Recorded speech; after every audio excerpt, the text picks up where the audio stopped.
नमस्कार साथियों, timeline education के डिजिटल फोरम में आपका स्वागत है। अपन पढ़ रहे थे विद्युत के बारे में। विद्युत में आज पढ़ेंगे अपन प्रतिरोध पढ़ रहे थे।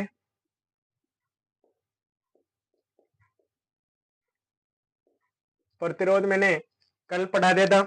किसे कहते प्रतिरोध? मतलब विद्युत किसी चालक तार में प्रवाहित विद्युत धारा की बाधा में रुकावट उत्पन्न करना, उसको अपन प्रतिरोध बोलते हैं। प्रतिरोध का जो फॉर्मूला रहता है ओम के नेम से V इक्वल होता है आई आर, और इसमें आर के वैल्यू निकालते हैं V बटा आई निकालते हैं। इसकी जो एसआई यूनिट होती है जो होती है ओम होती है। इसके जो मात्रक है इस प्रकार से इसको लिख सकते हैं। और जो प्रतिरोध का संयोजन है दो प्रकार से करते हैं। कौन कौन से होते हैं? एक तो समांतर क्रम होता है और एक श्रेणी क्रम होता है। हमने श्रेणी क्रम की परिभाषा पढ़ ली थी। जो श्रेणी क्रम में जो संयोजन होता है, ये श्रेणी क्रम में इसमें V की जो असमान मान होता है और I में क्या होता है? समान होता है। आज अपन श्रेणी क्रम के और समांतर क्रम में प्रतिरोध कैसे निकाले जा सकते हैं उसका फॉर्मूला क्या करेंगे? व्युत्पन्न करेंगे। देखो इधर, अब आज हमारा टॉपिक रहेगा श्रेणी क्रम में संयोजन कैसे होता है।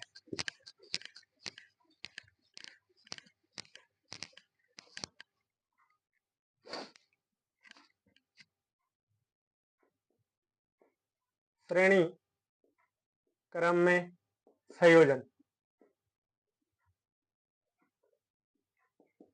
इसका ये डायग्राम है। ये विद्युत स्रोत हो गए, ये स्विच है, और ये होती है इसके इंडिकेट। R1 मान लो, इसको R2 मान लो,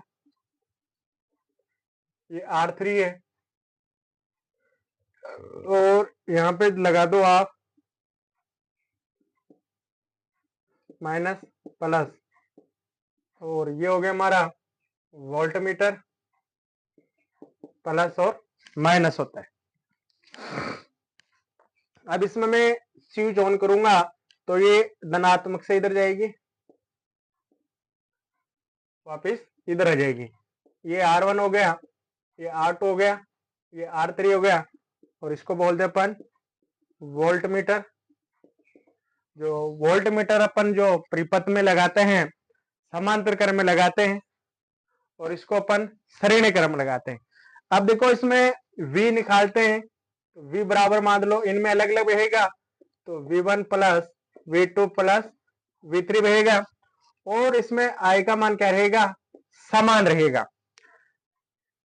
हर रेजिस्टेंस में अलग अलग विभवांतर बहेगा, और I इसमें दोनों में क्या होगी? समान बहेगी। अब कैसे उत्पन्न करते हैं देखो इधर।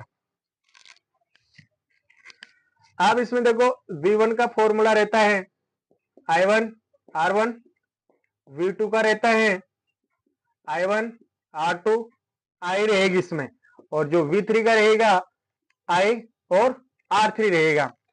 अब ये आपको रहेंगे ये I1 I और R1 कैसे आएगा? तो अकॉर्डिंग ऑफ द ओम के नियम से तो V बराबर क्या होता है? R होता है, और ये किसका नियम है? ये होता है ओम के नियम से। अब इस ओम के नियम से ये जो सारे फॉर्मूले हैं इसमें डाल देते हैं। ये देखो V बराबर इसमें रख देते हैं। ये इक्वेशन 1 मान लो, इक्वेशन 2, इक्वेशन 3 और इक्वेशन 4। अब जो अपन को मान दे रखा है V1 V2 V3 का मान इक्वेशन 1 में रखने पर, अब अपन इक्वेशन 1 में रखेंगे तो इनका मान क्या हो जाएगा? समान हो जाएगा। अब देखो इधर इक्वेशन 1 में रख रहे हैं तो V बराबर होता है, V बराबर लिखो V1 का, पहले तो एक बार इक्वेशन 1 लिख लो, तो V1 plus V2 plus V3 है, तो V बराबर V1 का मान क्या है इसमें? I R1 plus I R2 plus I R3।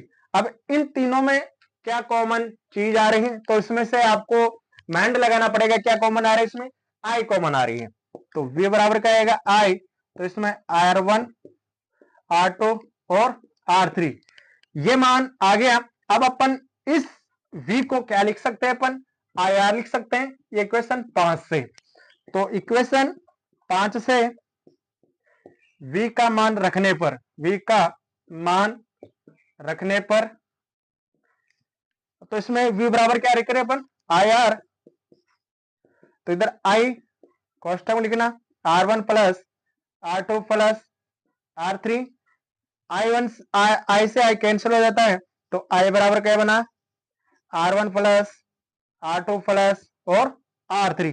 और ये जो फॉर्मूला रहता है, कभी कभी बोर्ड एग्जामिनर पूछ लेता है, जब प्रतिरोध समांतर क्रम में होता है तो कुल प्रतिरोध निकालने का सूत्र व्युत्पन्न करने, ये था समान श्रेणी क्रम में सूत्र उत्पन्न कैसे करते हैं, ये इक्वेशन 6 है।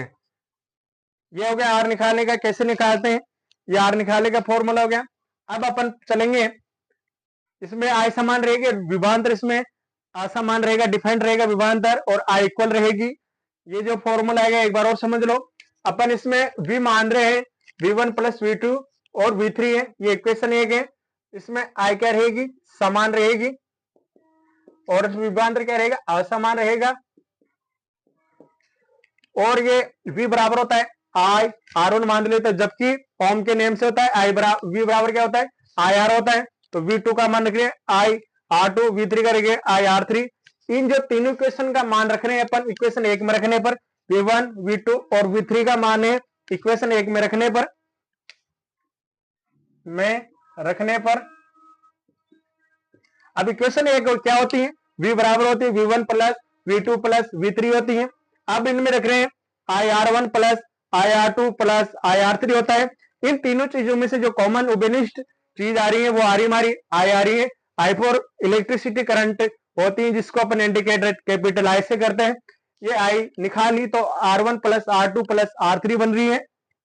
अब इक्वेशन 5 से V का मान रख रहे हैं, तो इक्वेशन 5 ये रही, V बराबर क्या होता है, IR होता है। तो IR लिख लिया, I कॉमन था, I से I कैंसिल हो गया, ये निकल रहा है R1 plus R2 plus R3। ये है हमारा श्रेणी क्रम में प्रतिरोध निकालने का फॉर्मूला। और कल पढ़ेंगे अपन समांतर क्रम में कैसे R निकालते हैं, कौन कौन से उसके एग्जाम्पल होते हैं। ये था आज का सेक्शन में समांतर क्रम में, नहीं सॉरी श्रेणी क्रम में संयोजन से प्रतिरोध कैसे निकालते। आज के सेक्शन यही समाप्त करता हूं मैं, कल नए टॉपिक के साथ मिलते हैं। सेक्शन को लाइक कमेंट शेयर करें। जय हिंद साथियों।